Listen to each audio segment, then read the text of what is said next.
And that is my unboxing of Time Stories. Oh no, wait, hold on. And that is my unboxing of Time Stories.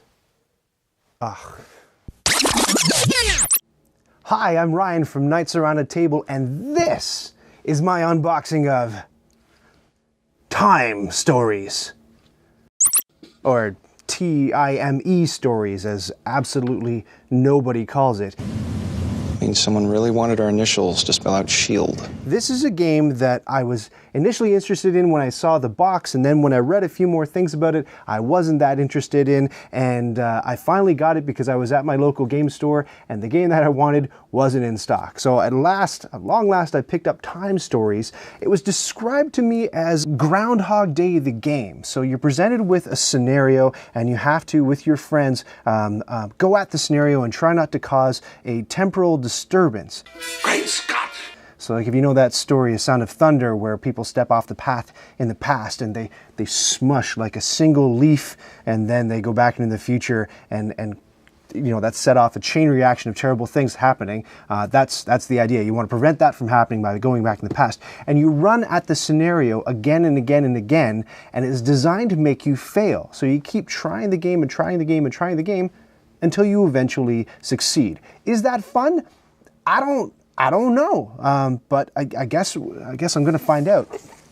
Other strikes against the game include, I looked at the box art and I could tell that this wasn't actually the real box art on the back of the box. This is obviously a computer-generated simulation, and I could even tell, looking at it really, really closely, you can kind of tell this image is a little bit pixelated, like they didn't make it high enough resolution to put on the back of the box. That was a little bit of a turn off. I mean, some of the stuff, the artwork wasn't really thrilling me. The initial scenario that comes with this game is Paris 1921 Asylum. I don't know what this guy is, whether he's supposed to be like a burn victim or a zombie or like Kevin Bacon, but he was a bit of a turn off to me. And then, I don't know, this character, she's like a, you know, it's that whole like spooky baby doll little girl in a dress asylum kind of stuff. It all seemed kind of cliched and a little bit tacky. Like I'm kind of over seeing, you know, mentally ill people portrayed as colorful circus freak characters. And also this section down here, I really don't like it when games get released and they have expansions for them day one. I think that's a little bit, it feels tacky or cheesy. I mean, it's all right if you've got those plans waiting in the wings, but like day one you release the game and you've got extra content for me to buy. I'm not a big collectible card game kind of guy, and I don't really like to get invested right off day one in something that's like, oh, spend all this money on extra stuff. So the way this game works is Time Stories is a game system, and you can buy additional scenarios for it. So despite all those misgivings, I bought the game anyway, and now it's time to unbox it. And get the knife.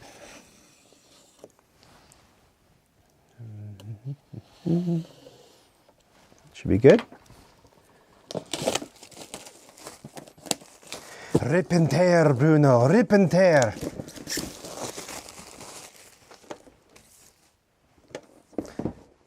Step 1, plastic wrap off. Failure rate 0. All right, here we go. Lovely design on the front of the box though. I really like this spare aesthetic that they've got going on. It's really impactful. When you see it on the board game shelf, it's like, whoa, what is that game? So like the Charterstone unboxing that we recently posted, I really want to know, if you've got all your friends sitting around the table waiting to play, how fast can you go from unboxing the game to actually getting into the fun of it? So here is the instruction manual. 18 pages, that might be something you want to read ahead of time before you get your friends assembled to play the game. Next. Punchable Things. I gotta admit, I'm really into this hobby, not so much for the playing of the board games, but because there's stuff to punch out. I could really, if there was a board game where it's just like, all right, in order to win, I'm gonna give you this sheet of cardboard and you gotta punch everything out, and whoever punches all the things at the end of half an hour wins the game, and you can play it by yourself. I'd be like, yes, take my money, please. That sounds amazing. So, all right, things to punch. There's a plus for Time Stories. Here's the board. This is what they depicted on the back of the box. Unfold this. See, look, very spare, just like the cover art. But I guess, you know, they've got all these different scenarios that you can plug into this game, so it makes sense for the board to be very, very spare, very, very white. So you could stick, you know, as a designer, you can make, I'm sure, like a dinosaur game for this, or you could go to any period in time with this. So here we are.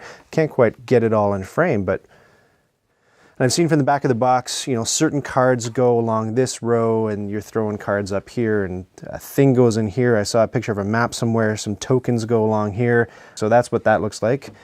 Exactly like the back of the box, despite that being a computer reproduction. So I'm happy with that. And what else? Oh, look, stickers.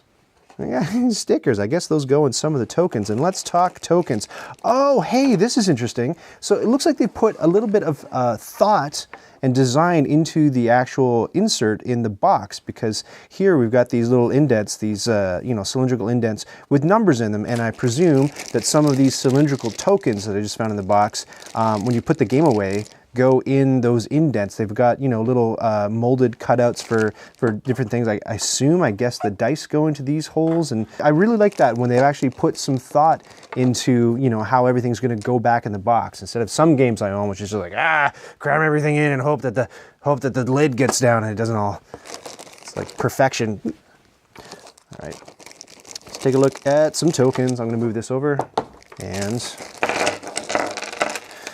so you've got big ones, and I guess they represent big time, and little ones that represent little time. I don't know, I'm just guessing. It's probably not accurate, I haven't played.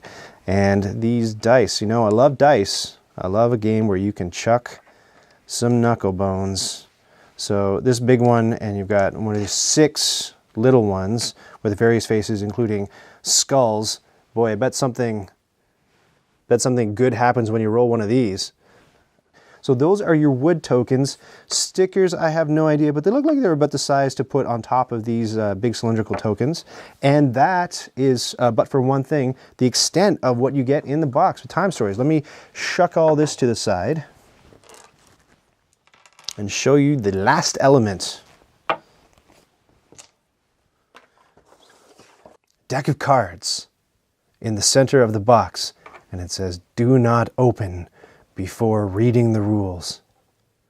But I'm a rebel, so I'm not gonna open that. It's crazy. What did I do? Waste my money for? I'm not gonna open that. Oh, I'm not even gonna look at the back.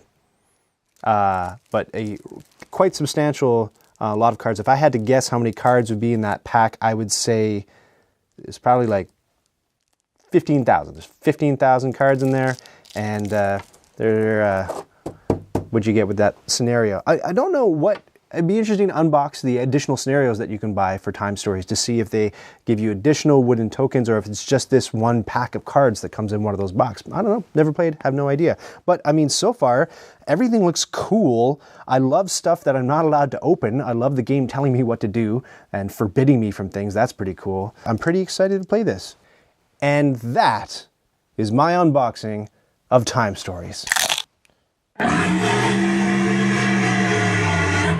Crap! Thanks for watching. I'm kind of like Tinkerbell. If you stop paying attention to me, I die. Click the coat of arms to subscribe. Turn on notifications to know when I've got something new.